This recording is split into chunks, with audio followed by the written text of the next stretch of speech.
There's a moment in shadow work that feels like freedom. You finally face that dark part of yourself you've been hiding from. The anger you inherited, the fear that controls you, the shame that whispers you're not enough. And for the first time in your life, you stare it down. The relief is incredible. You feel like you've won the battle with your demons, you've done the work, you've faced your shadow. But here's what Carl Jung discovered that will shock you. This moment of victory is exactly when most people become permanently trapped. Not trapped by their shadow anymore. Trapped by something far more dangerous, thinking they've beaten it. See, Jung spent his entire career watching people do brave shadow work only to get stuck in ways that were worse than before they started. They'd face their darkness, feel that incredible breakthrough high, and then nothing.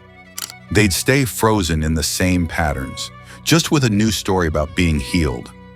Why do most people stay trapped after facing their shadow? Why does the very work that's supposed to set you free become the thing that keeps you stuck? We'll discover how that breakthrough moment can become a performance that's even more exhausting than the original problem. How social media turns healing into content creation, and why that empty feeling that comes after the breakthrough isn't failure. It's actually where the real work begins. But most importantly, we'll uncover a simple daily practice that turns your relationship with your shadow from a war into something completely different. Something that actually sets you free.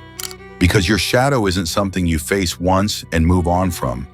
It's something you learn to live with for the rest of your life.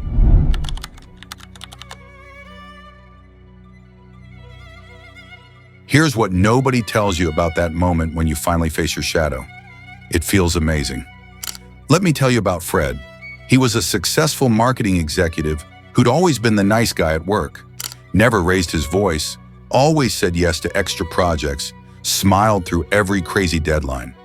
Until one day, sitting in his car after another awful meeting, something broke inside him.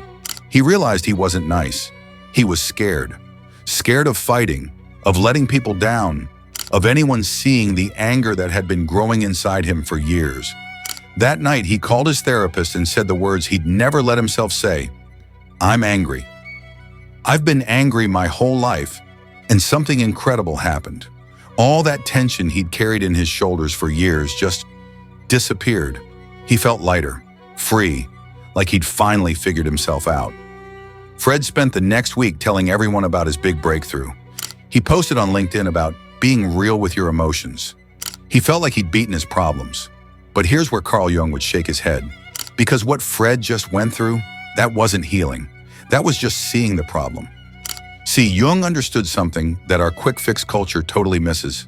The shadow, those hidden parts of yourself you've been running from, isn't a problem you solve once. It's not a monster you beat in one big fight. It's more like finding out you have a roommate you never knew lived with you. And here's the thing, meeting that roommate is actually the easy part. Your brain rewards you when you face scary things. When Fred finally admitted his anger, his brain basically gave him a high. It's like your brain saying, good job, you survived the scary thing. This is why that breakthrough moment feels so good.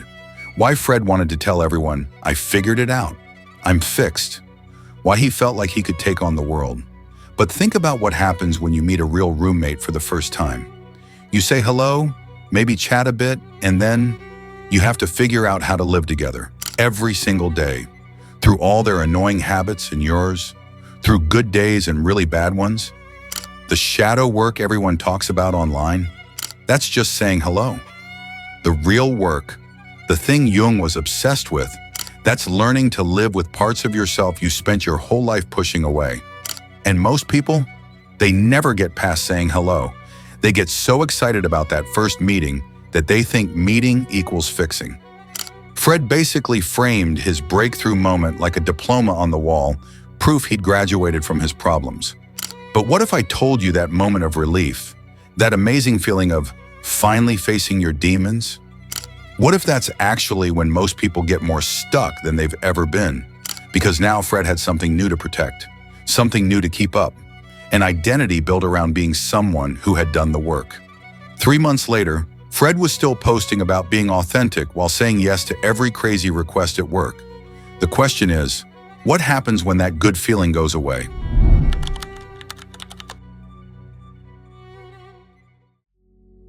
So what happened to Fred after that amazing breakthrough feeling started to fade? He did what millions of people do every day. He learned to fake his healing. 6 months after his big moment, Fred had become the poster child for emotional growth. His Instagram was full of sunrise photos with quotes about being your real self. He started every work meeting by asking people how they felt. He even began teaching workshops on how to handle anger. But here's the messed up part. Fred was more stuck than ever. See, when you get that incredible high from facing your dark side, your brain doesn't just remember feeling better, it remembers all the attention, the praise, the way people looked at you like you'd figured out some big secret when you shared your story. And that's when something dangerous happens. Your ego, that part of you that's always trying to keep you safe and make you look good, it sees a chance. It realizes that being healed is actually a pretty cool thing to be known for. This is what Jung called putting on a new mask. Except now, instead of pretending to be perfect, you're pretending to be perfectly broken and beautifully getting better. Fred wasn't really sharing his anger anymore. He was turning it into a show. Every emotional moment became something to post about. Every struggle became a lesson to teach. His pain went from something he actually felt to something he put on display. The wellness world has made this show incredibly profitable. You can now build an entire career around your problems. Instagram therapists with hundreds of thousands of followers. TikTok healers selling classes on shadow work. Podcasters turning their breakdowns into money-making opportunities. But here's what nobody talks about. Putting on a show about your healing is actually a way to avoid doing the real work. You're using all the right words about growing without actually growing. Jung saw this trap coming from way back. He warned that our egos would find ways to take over even our deepest spiritual work. That shadow you worked so hard to face? Your ego just turned it into another costume to wear. Think about it. How many people do you know who talk all the time about their healing journey but never actually seem to get better? Who post about loving themselves while clearly hating themselves? Who talk about being real while living totally fake lives? Fred became one of those people. His LinkedIn posts about emotional smarts got thousands of likes. But at home, he was still checking work emails at midnight and saying sorry for taking up space in his own house. The show of healing had become more addictive than actually healing, because putting on a show gets you instant praise. Real healing, that's messy, invisible, and often looks like you're getting worse. 6 months after his breakthrough, Fred was getting invited to speak at conferences about workplace feelings. People called him brave, real, inspiring. The praise felt amazing. But late at night, when the cameras were off and everyone went home, Fred would lie in bed feeling more empty than ever. Because deep down, he knew the truth. He wasn't getting better. He was just getting really, really good at pretending he was. The question that haunted him was simple. If everyone thinks I'm healed, why do I feel more broken than when I started? And that's when the real trap showed itself. Because now Fred wasn't just dealing with his original dark side. He was dealing with the shame of pretending he'd beaten it.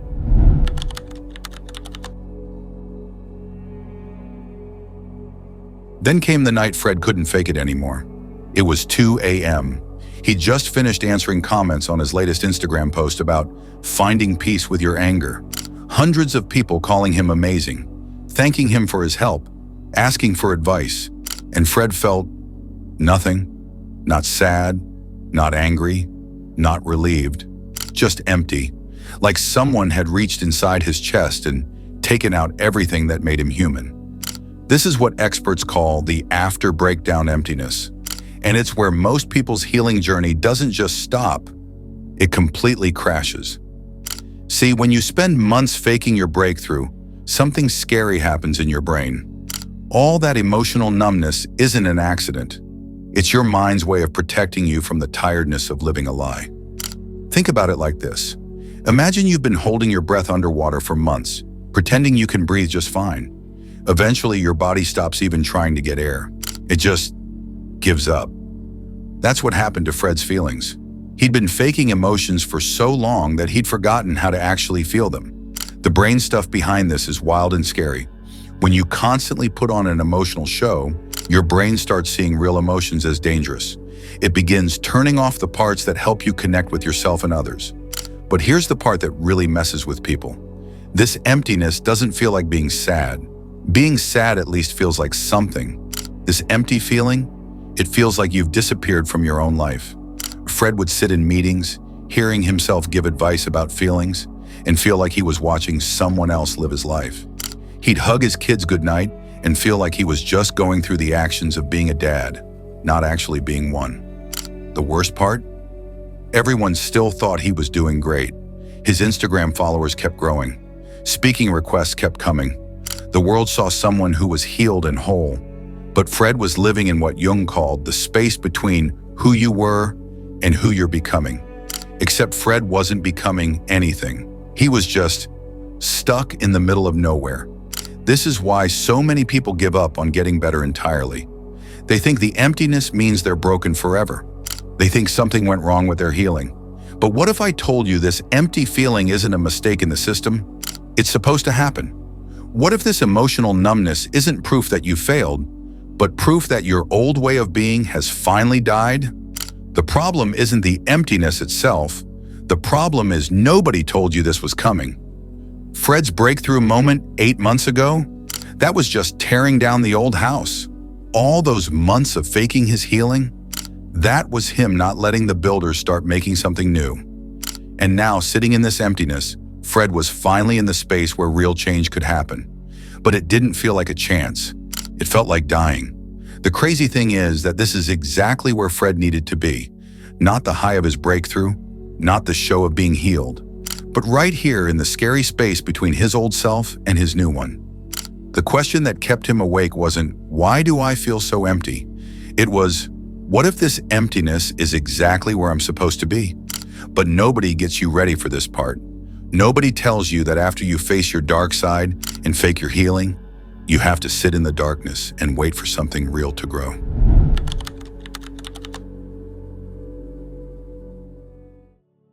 What Fred found in that empty space changed everything he thought he knew about getting better. It started with a simple idea. He'd been trying to win a fight that was never supposed to happen. See, for 8 months, Fred had been treating his anger like an enemy he had to beat. First by facing it in that breakthrough moment, then by showing off his victory over it on social media. But sitting in that emptiness, something clicked. What if his anger wasn't the bad guy in his story? What if it was just part of him? This is the difference Jung was trying to tell us about. There's facing your dark side, which Fred did, and then there's making peace with your dark side, which almost nobody does. Here's why making peace is so much harder than facing it. Facing it feels like winning. Making peace feels like giving up. When Fred faced his anger, he felt like a hero beating his demons. But making peace? That meant accepting that his anger would always be there. It meant learning to live with it, not beat it. Think about it like this. Imagine you've been fighting with your neighbor for years.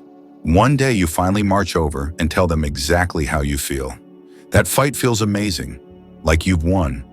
But then you realize something scary. You still have to live next door to each other for the rest of your lives. That's making peace.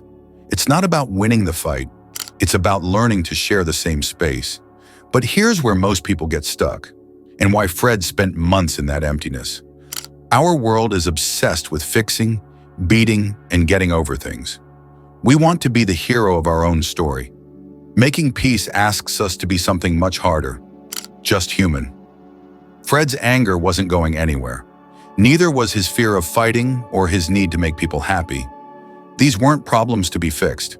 They were parts of him that had kept him safe for years. The real work wasn't getting rid of these parts.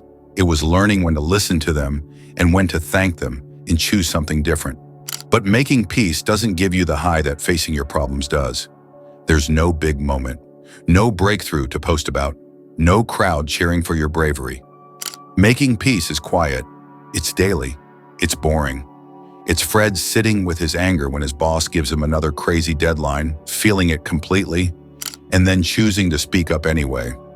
Not because he's beaten his fear, but because he's become friends with his anger. It's him noticing when he's about to say yes to something he doesn't want to do, thanking his people-pleasing part for trying to keep him safe, and then saying no anyway. This is why making peace is the hardest work you'll ever do, because there's no finish line, no graduation day, no moment when you get to say, I'm done. Jung called this growing into yourself, the lifelong process of becoming who you really are, not who you think you should be. Fred realized that his 8 months of faking his healing had been one giant way to avoid this simple truth. Growth isn't about becoming perfect. It's about becoming whole. And being whole includes everything. The parts you're proud of and the parts you wish you could erase. The moments you shine and the moments you mess up. The anger, the fear, the joy, the love, all of it. That breakthrough moment that started his journey? It wasn't the end. It was just the invitation to begin the real work. But here's the thing nobody tells you about making peace. It's not just harder than facing your problems. It's also way more rewarding. Because when you stop trying to fix yourself, you finally get to know yourself. The question that changed everything for Fred wasn't, how do I get rid of my dark side? It was, how do I dance with it?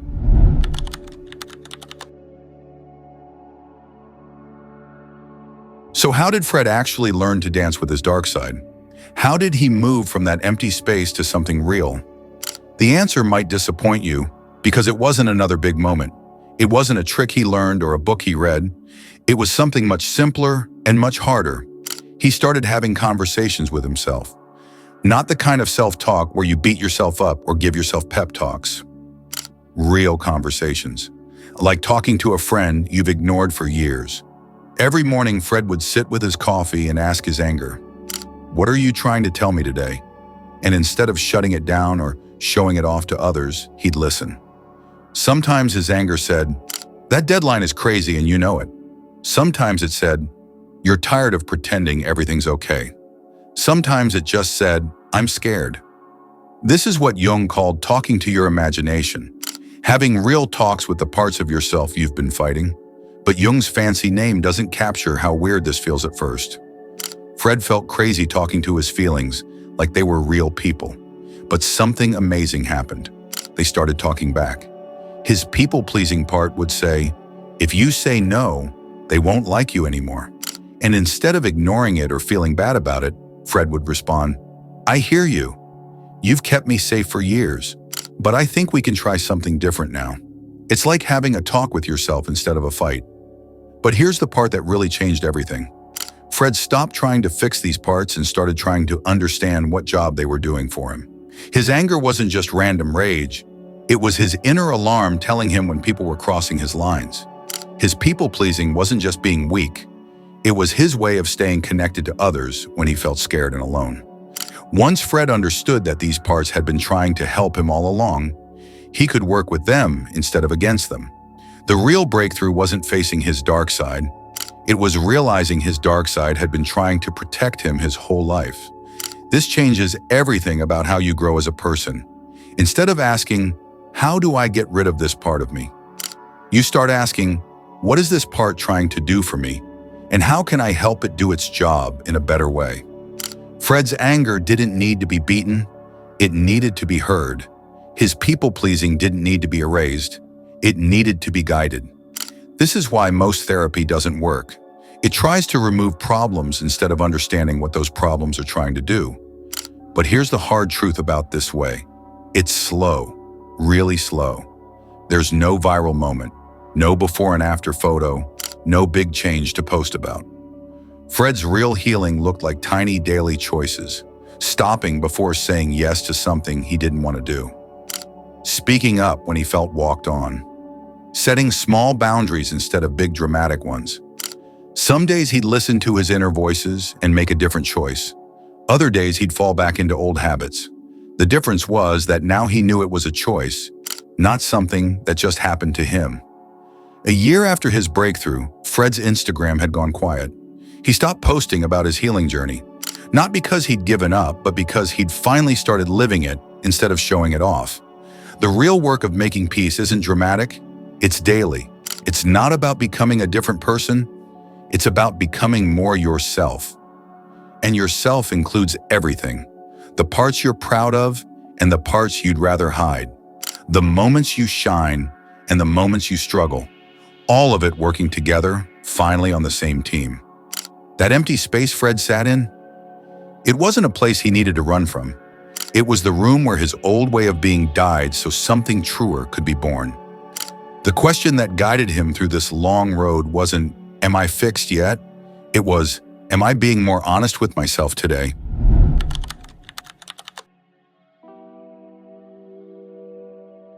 2 years later, Fred sat in the same therapist's office where this whole thing started, but something was different. The desperate feeling that had pushed him to that first big moment was gone. In its place was something quieter, calmer, something real. His therapist asked the same question she'd asked 2 years ago. "How are you feeling about your anger?" Fred smiled, not the relieved smile of someone who thought he was finished, but the knowing smile of someone who had finally learned how to start. "My anger and I," he said, "we're roommates now. Some days we get along great. Other days we have to have a serious talk about boundaries. But we're on the same team." Remember that breakthrough moment that started everything? That amazing high of finally facing his dark side?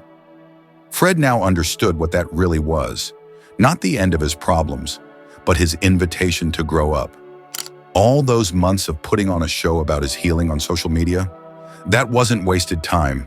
That was him learning the hard way that you can't post your way to being whole. That scary, empty space he'd sat in, that wasn't proof his healing had failed. That was the exact place where his old way of living had to die so something more real could grow. Here's what Fred found out that most people never learn. The goal was never to get rid of his dark side. The goal was to stop being scared of it. Your anger isn't your enemy, it's information. Your fear isn't weakness, it's wisdom. Your sadness isn't a problem, it's proof that you care deeply about something. The parts of yourself you've been trying to fix, beat, or rise above, they're not bugs in your system. They're parts that have kept you alive this long. Real growth isn't about turning into someone else. It's about being more honest about who you already are.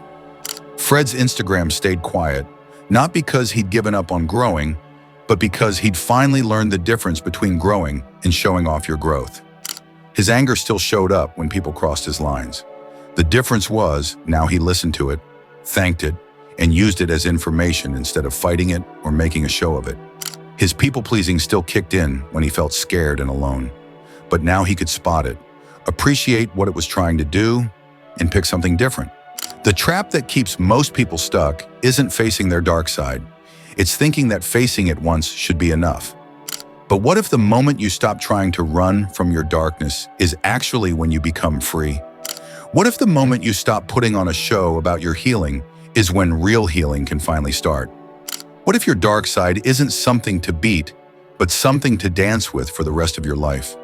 Fred walked out of that office 2 years later with the same anger, the same fear, and the same need to make people happy. But now they worked for him instead of against him.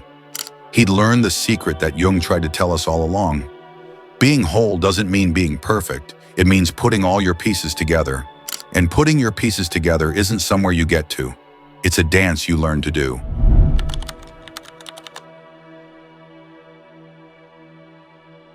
Remember that moment we started with? That amazing feeling of facing your dark side and thinking you'd won the fight with your demons? Here's what we now know. That wasn't the moment you got trapped. That was the moment you got an invitation you didn't know how to read. The trap was never your dark side. The trap was thinking your dark side was the bad guy. The breakthrough wasn't beating your darkness. It was the first time your darkness said, "Hello, I've been waiting for you to stop running so we could finally meet." Fred didn't get free by beating his anger. He got free by learning its name, understanding what it was trying to do, and asking it to work with him instead of against him. This changes everything about how you deal with not just shadow work, but every part of yourself you've been trying to fix, get over, or rise above. Your worry, it's not broken. It's telling you something. Your need to make everyone happy, it's not weakness. It's a way of staying safe that worked when you needed it. Your need to be perfect, it's not a problem. It's a part of you that's been trying to keep you safe. The question isn't how to get rid of these parts. The question is, how do you turn enemies into friends? How do you turn a fight into a dance? So here's what I want you to think about. What part of yourself have you been fighting with that might actually be trying to protect you? What would happen if instead of fighting that part, you sat down with your coffee tomorrow morning and asked it, "Hey, what are you trying to tell me?" If this journey has changed how you see yourself and your growth, you're ready for the deeper stuff that's coming. Subscribe to join people who've learned that being whole isn't about being perfect. It's about putting all your pieces together. Because the best talks aren't about beating your demons. They're about learning to dance with them.